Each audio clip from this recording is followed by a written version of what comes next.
So there's one thing that's been pissing me off going through the Gospels. Okay. One thing that's disappointed me quite a bit. And I was hoping we could. Everything? Yeah. Besides everything. Okay. There's one thing in particular. All right. And I was thinking we should make a call. Let's see if this works. Are you there, Satan?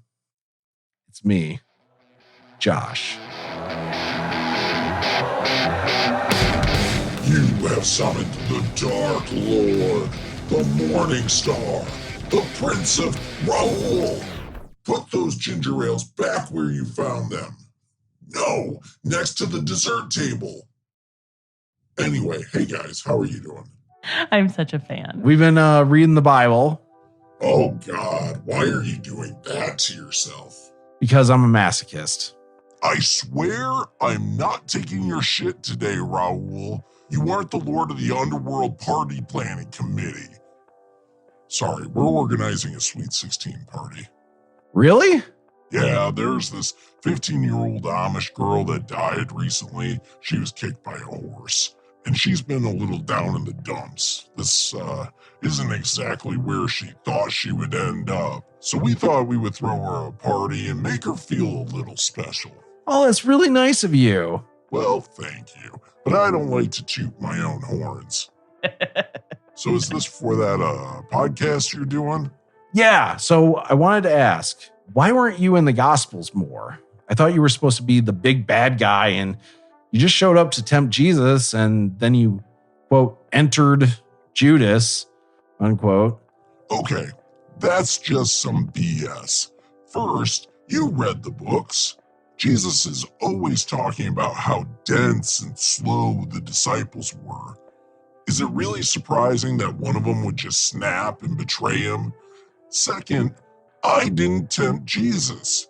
I was trying to show him that he didn't need to do whatever his dad said. Live your own life. But then he tells everyone that I was offering him kingdoms and shit. I mean, one of the so-called temptations was to throw himself off of a building. How is that a temptation? So wait, you weren't trying to stop him from saving people's souls? Now that really puckers my butthole. Save them from who? I'm not the one condemning people to hell for eternity. I'm not saying you have to worship me in exactly the right way without any evidence for my existence and with billions of people telling you you're doing it wrong. Otherwise, Raoul, put those goddamn cupcakes back. I mean, what kind of fucked up system is that? Why do you think I left?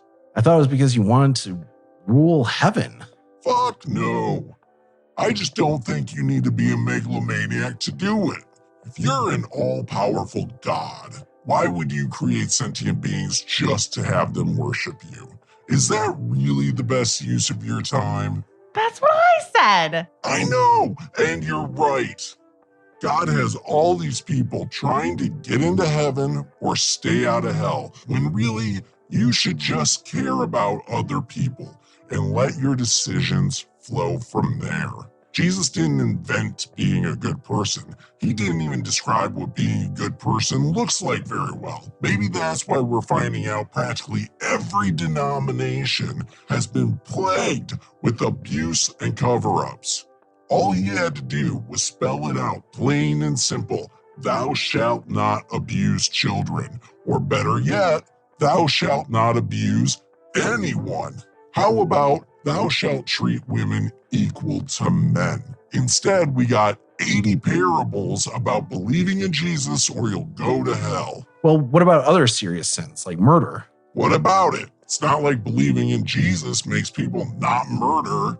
Just ask abortion providers or election workers. The idea that Christians who do horrible things aren't real Christians is just a cop-out. Either the belief supernaturally changes people for the better, or it doesn't change people at all. Nathan, can you please find a distraction for Raoul? Take him to see the new Jurassic Park movie or something. We have everything ready and he's messing it all up. Thank you. All right, it sounds like you have your hands full. I'll let you go. By the way, just so everyone knows, hell isn't that bad. Think about it. I'm God's worst enemy, apparently, and they made me the warden of their afterlife prison? 98% of the world's population ends up here, and you think I'm going to torture all of them just because God wants me to? What kind of sense does that make?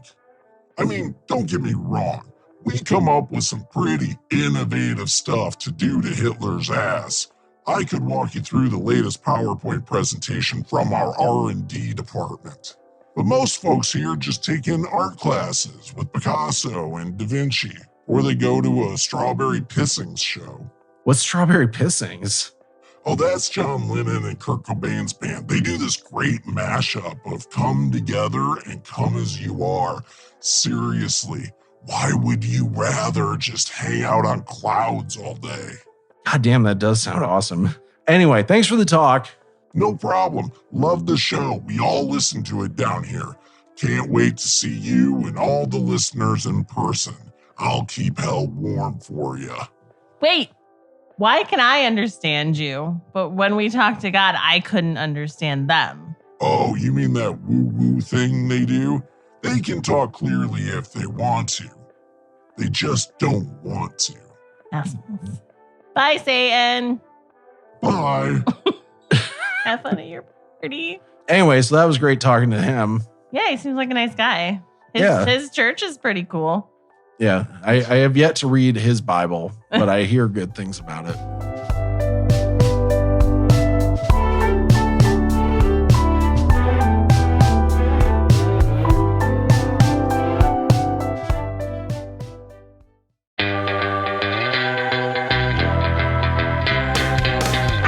Check out our podcast, Bible Stories for Atheists, where we dissect the wholesome horror stories, literarily littering the Bible.